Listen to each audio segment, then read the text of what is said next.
1944년 6월 6일 연합군의 노르망디 상륙작전이 시작되던 날 독일의 주력 부대는 노르망디가 아닌 파드칼레에서 연합군을 기다리고 있었습니다.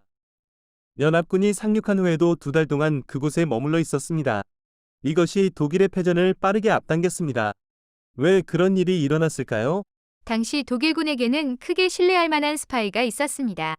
알라릭이라는 코드명을 가진 이 스파이는 상륙작전이 개시되던 날 독일 사령부에 연합군의 노르망디 상륙과 관련한 제법 상세한 정보를 보내줍니다. 그럼에도 독일 사령부의 시선은 여전히 노르망디가 아닌 파드칼레에 머물러 있었습니다. 노르망디 상륙작전이 있기 전 독일 역시 조만간 연합군으로부터 대규모의 공세가 있을 것이라는 것을 감지하고 있었습니다. 이 때문에 알라릭에게 연합군의 동태를 주시해 보고하라는 지령을 내립니다. 언제, 어디로 상륙할 것인지가 독일 사령부의 최대 관심사였습니다. 도버 해협의 길이는 34km도 되지 않습니다. 따라서 이곳은 가장 최우선의 선택지가 될 가능성이 높았습니다.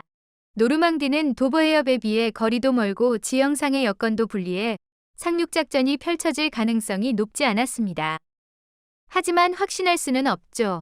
독일군은 확실한 정보를 알아내고자 합니다. 알라릭은 1944년 1월부터 상륙작전이 개시되기 전까지 무려 500건 이상의 정보를 무선으로 독일 사령부에 알립니다. 하루 20건 이상 보고한 날도 있었습니다. 알라릭은 상륙작전이 있던 전날 밤인 5일과 6일 사이에 자신이 관리하는 하부 조직에서 중요한 정보를 제공할 것임을 독일 측 무선 오퍼레이터에게 미리 알립니다. 하지만 6일 오전 3시 알라릭이 무선 신호를 보냈을 때 독일 측 오퍼레이터가 이를 받지 않았습니다. 무선 통신은 오전 8시가 되어서야 전달됐습니다. 알라릭은 크게 화를 냅니다. 이 일은 변명을 받아들이기 어렵다.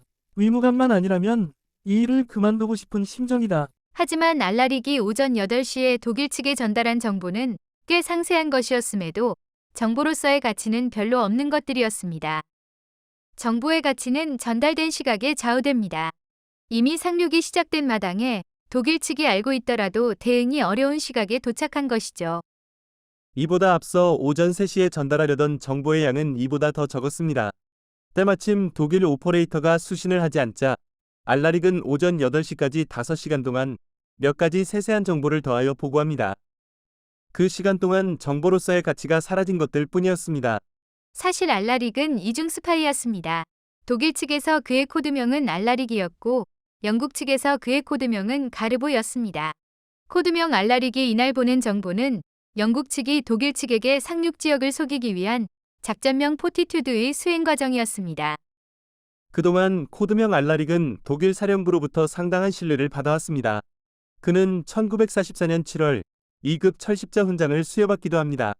이는 최전선에서 전투에 참여한 공적이 있으면서 히틀러의 승인이 있는 경우에 수여되는 훈장입니다. 2차 세계대전 동안 알라릭이 독일 측에 전달한 정보들은 다양하고 세세한 것들이 많았습니다.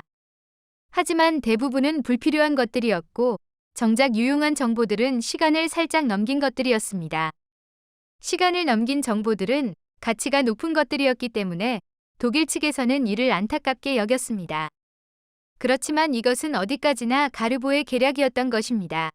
1942년 11월 북아프리카 지역에서 작전명 토치가 시작되기 전 리버 클라이드에 있던 알라릭의 하부 조직이 독일 사령부의 항공우편을 통해 정보를 전달합니다. 그 내용은 한 무리의 군함과 전함이 페인트로 위장한 상태로 항구에서 출발했다는 것이었습니다. 모두 사실이었습니다.